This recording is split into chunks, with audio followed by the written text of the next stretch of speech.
Right.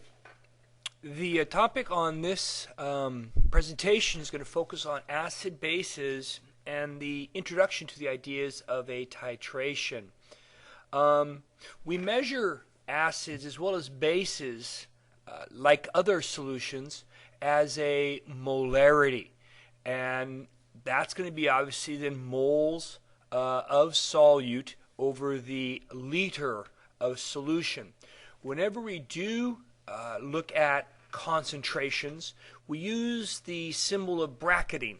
And these brackets are telling you that we would like to represent the concentration of a material.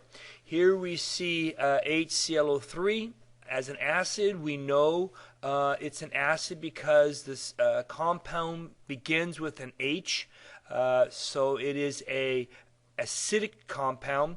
The bracketings say this is going to be a concentration of the acid, and in this case it's a 1.5 molarity. Notice the use of the AQ. All acids and bases are aqueous. When they place in water, they dissolve in water and become acidic or base.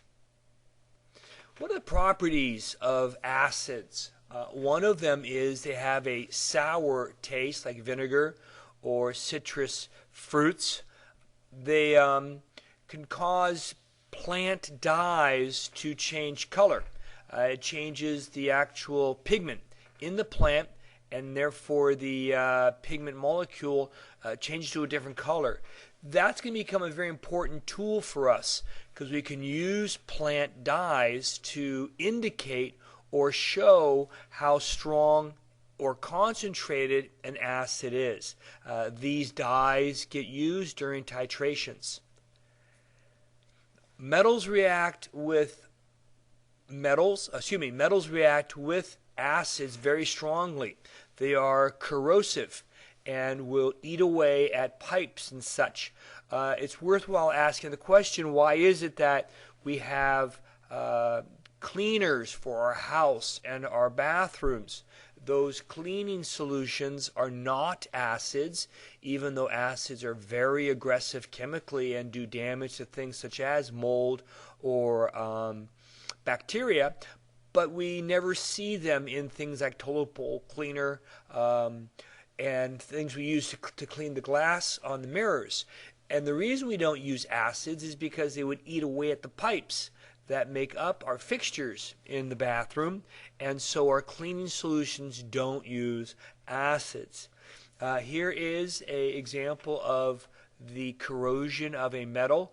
We have hydrochloric acid aqueous reacting with magnesium solid. That means it's existing as a metal. And you can see that the gas is formed from the corrosion, and the magnesium then enters solution as an ion.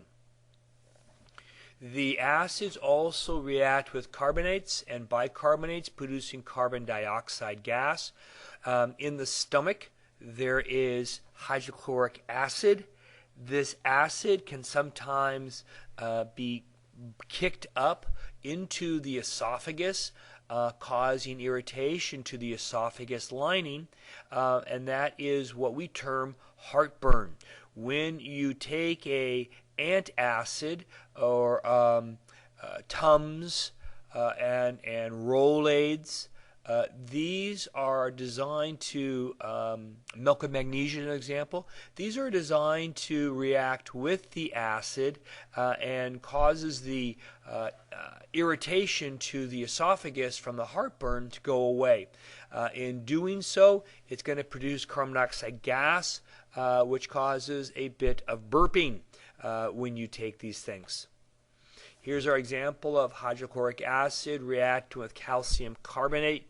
That calcium carbonate is found in Tums, for example, and you can see that the acid is neutralized or chemically removed, taking away the irritation from the lining of the esophagus. A very important idea, acids conduct electricity. They are electrolytes, and therefore will be able to conduct electricity in a solution. How about a base? What is a base?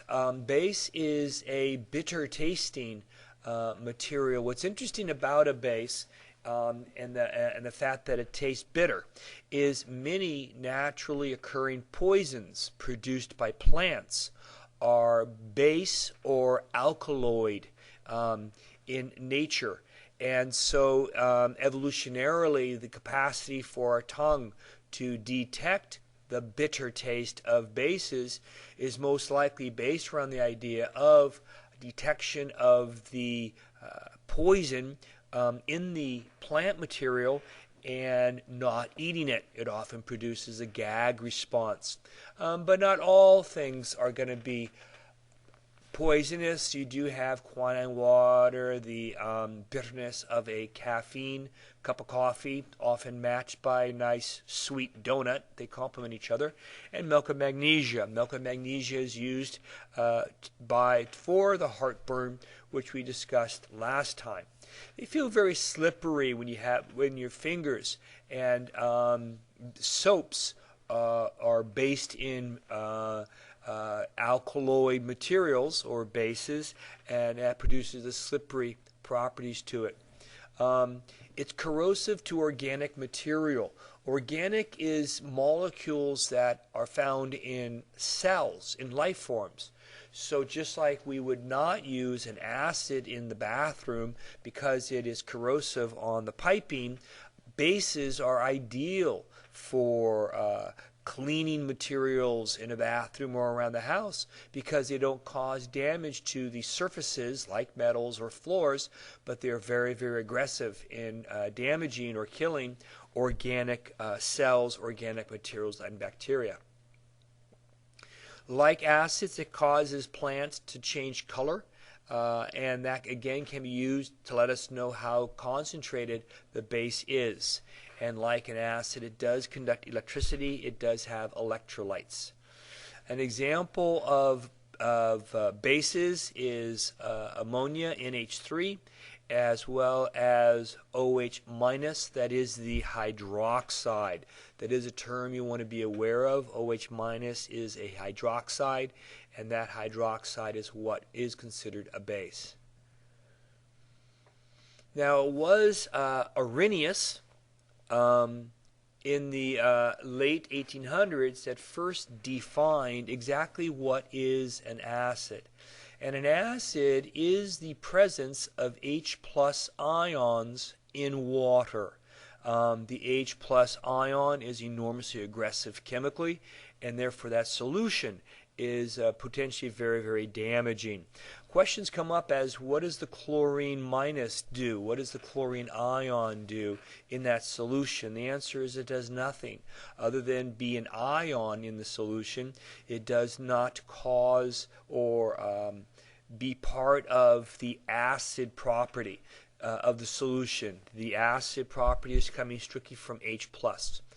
Now, OH minus, that's the base. It's the OH minus ion that is able to do damage to the organic material. It's what gives a base the base property. And like before, what does Na plus in this case, or what does Na plus ion do? And the answer is nothing. It's not part of the base property. Now later on, two gentlemen, Bronsted and Lowry, provided a much more sophisticated description of what an acid or a base solution is all about. Instead of calling the H plus as purely acid, instead anything that can donate an H plus is considered the acid. So the substance that can make the donation of an H plus, release the H plus into the solution, that is the one that's considered an acid. The base is anything that can accept the H plus. Now what you'll notice here is it's a slightly change in the definition. Acids and bases are based upon strictly the H plus ion. If a molecule can donate an H plus ion, then it's considered an acid. and if the base can accept the H plus, then it's considered a base. So what we see here is the following. You see NH3 is a base. It's a base because it can absorb or accept an H plus ion and become NH4. But what's kind of counterintuitive is once you have the NH4 plus, it is capable of donating an H plus back. And so we have what's referred to as conjugate acid-base pairs. The NH3 in this reaction is the base. Once it is able to absorb the H plus, then it becomes an acid really, because it can now donate back the hydrogen. If you look down below, you'll notice that water is participating in this reaction. It actually gives up one of its hydrogen and becomes an OH minus. So the acids and the bases are considered to always come in pairs. So here we have a chemical reaction where you have NH3 and H2O. NH3 is ammonia. Now, up until this point, we've always talked about water being simply the area where a solution is mixed in. That's not true in acids and bases. Acids, bases, the water chemically participates in the process. And what we see here is that the water donates a hydrogen to the NH3, and that produces the NH4 ion and the OH minus hydroxide ion. And you'll notice the arrows go both ways. The OH can, in fact, get the hydrogen off of the NH4 and go back to water and the NH3. But the key here is to notice that water actually participates in the reaction.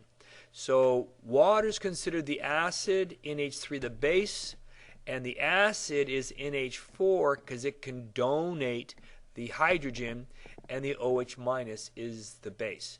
And so this is a much more sophisticated description compared to Arrhenius of what an acid base is all about.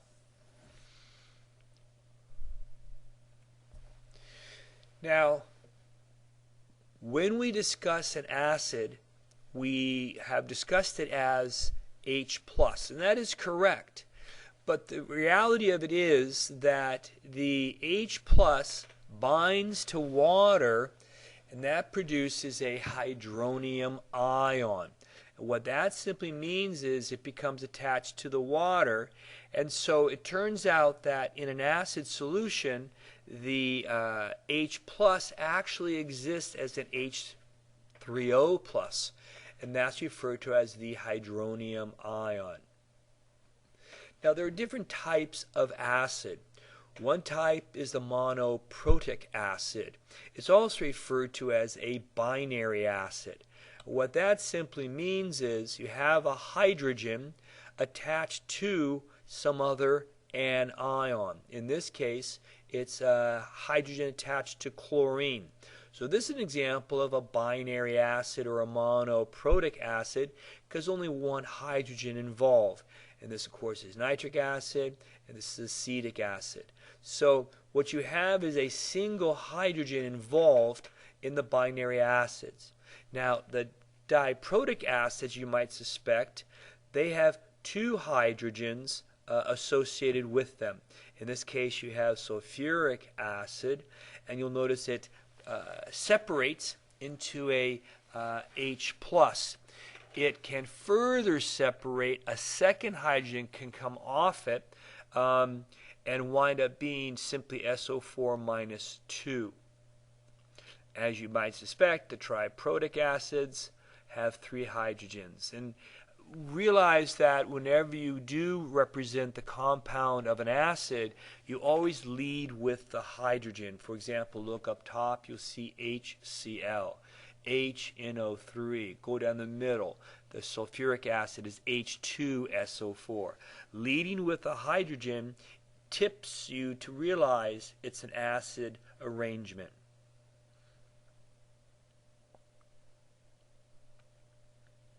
Now, what makes an acid strong or weak? What makes it powerful? What makes an acid really corrosive and very, very dangerous versus some acids that are not as bad?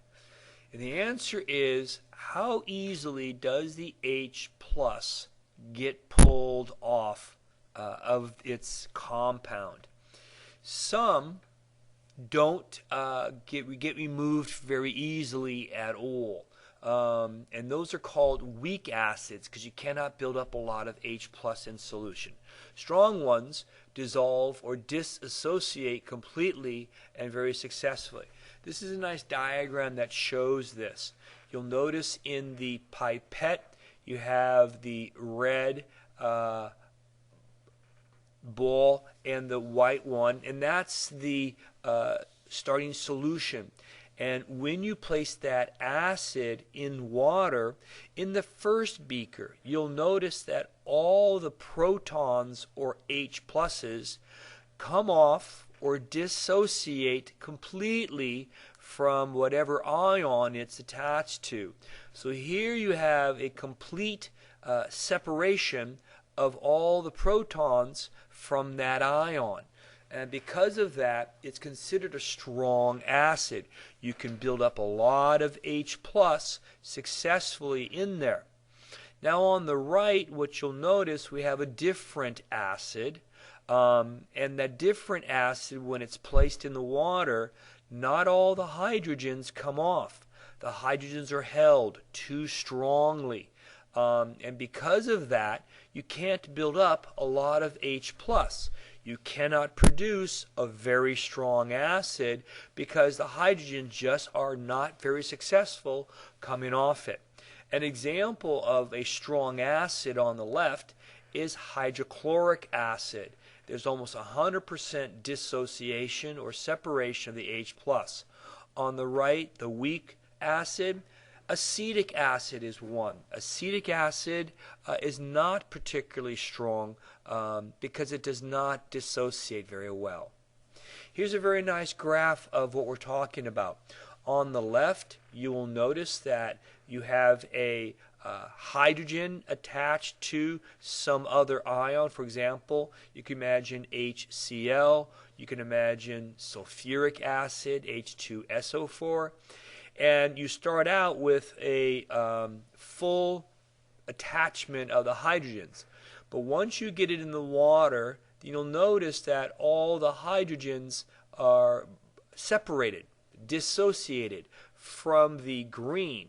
And that's what makes it a strong acid.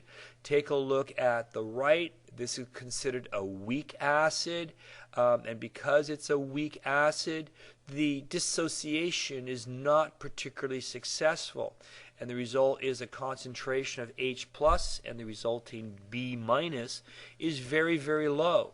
And there's not much you can do to cause that dissociation to change. So that will produce your weak acid. The scary six.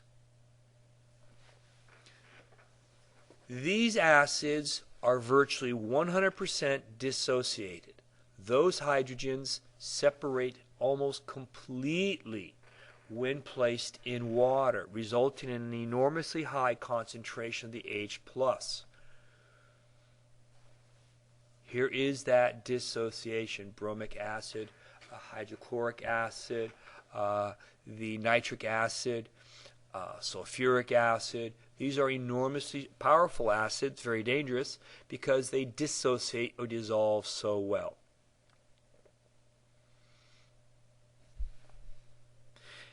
The secondary separation is not as strong.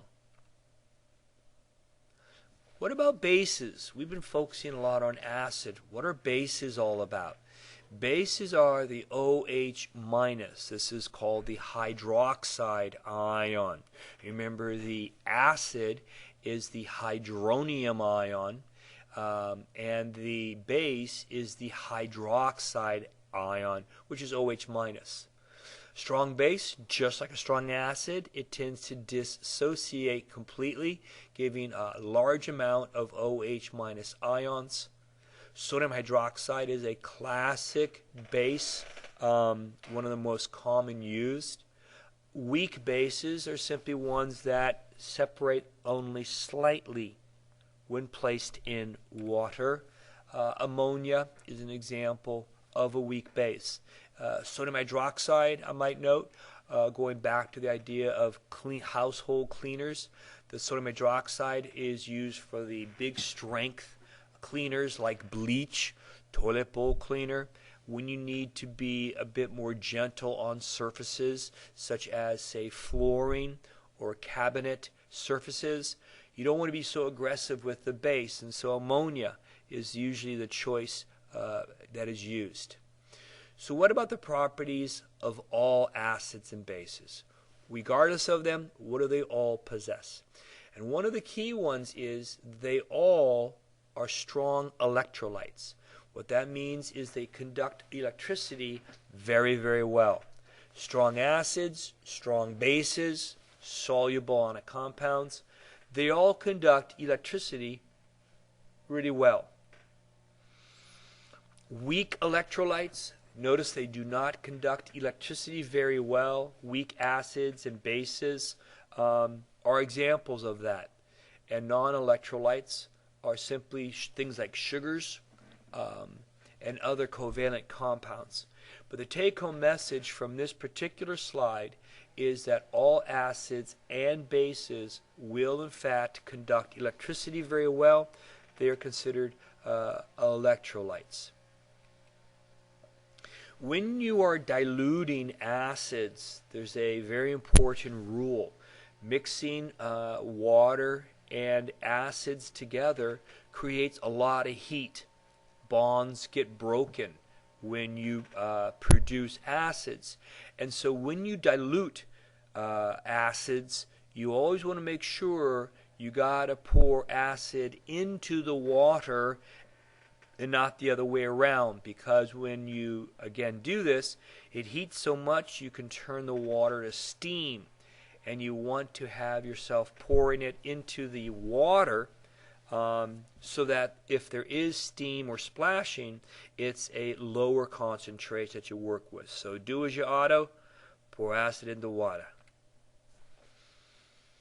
This is just simply good humor. I like that idea. And also remember that ions, when they make compounds, are a salt.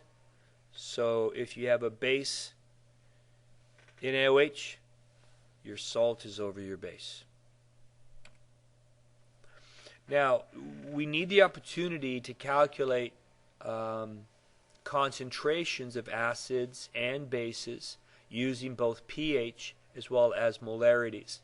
We've discussed this already and how to run the calculation, and to go from a pH to a molarity, you do a negative log of the concentration of H+.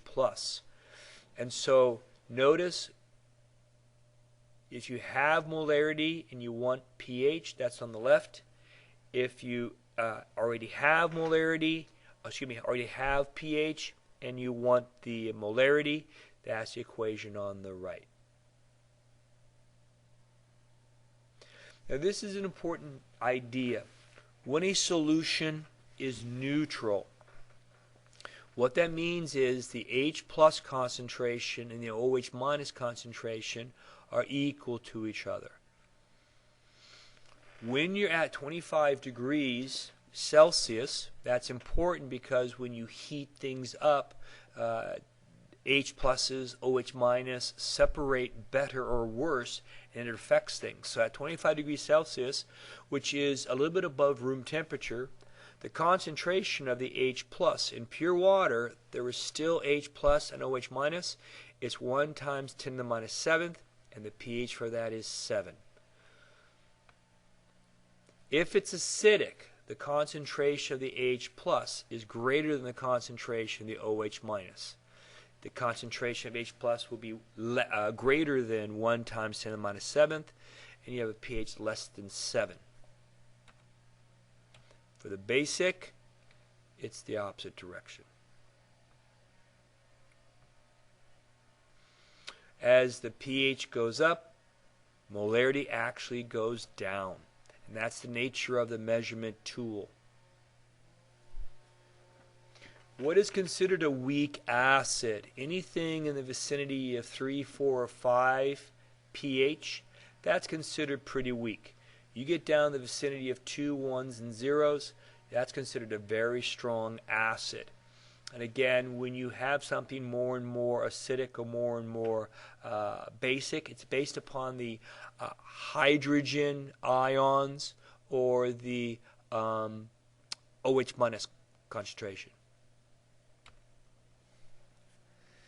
So taking a look here, this is a common chart. It gives you an idea of what kinds of things we find in nature and in our surroundings and their pH. That's shown on the left. The types of acids and their uses is worth knowing.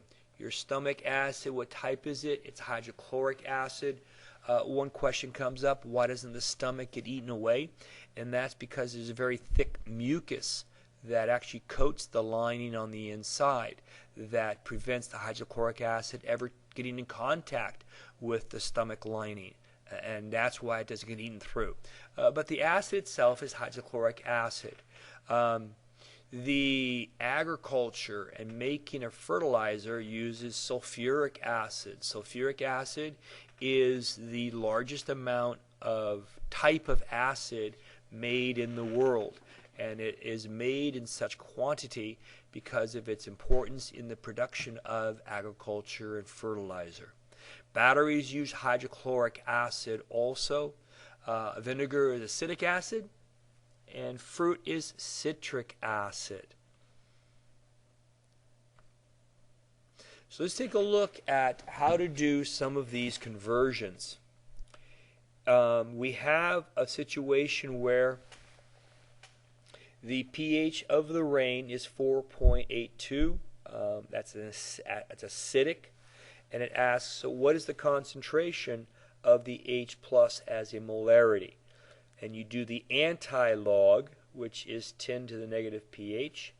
And the answer is it's 1.5 times 10 to the minus 5th molarity. And so that's the conversion from pH to molarity. What if I know the molarity and I want the pH? You take the negative log of that molarity, and the answer is 7.4. Quick note, when it comes to blood, it is slightly basic because as you start to work out, it produces lactic acid, and the body is set up to actually reduce the effect of that lactic acid. The pH is very sensitive. The body must maintain it very close to 7.4, or one gets into problems. So what's the concentration of the OH minus and the H plus if it's 1.3 molarity?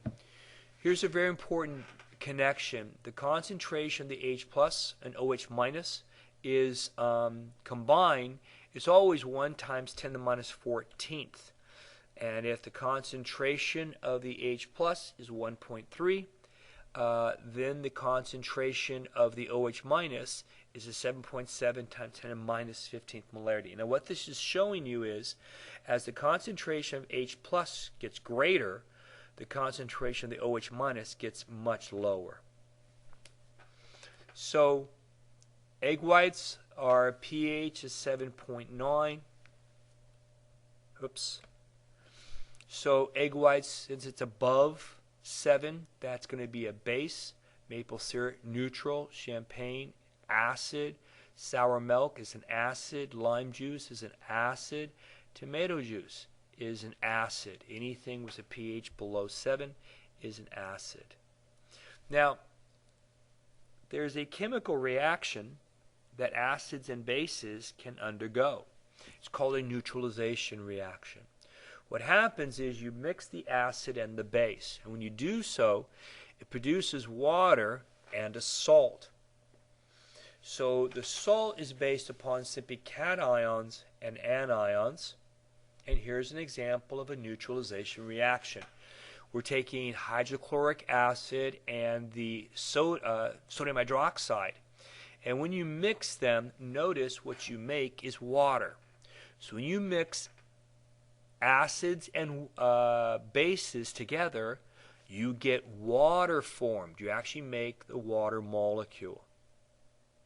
Here's your dissociation completely.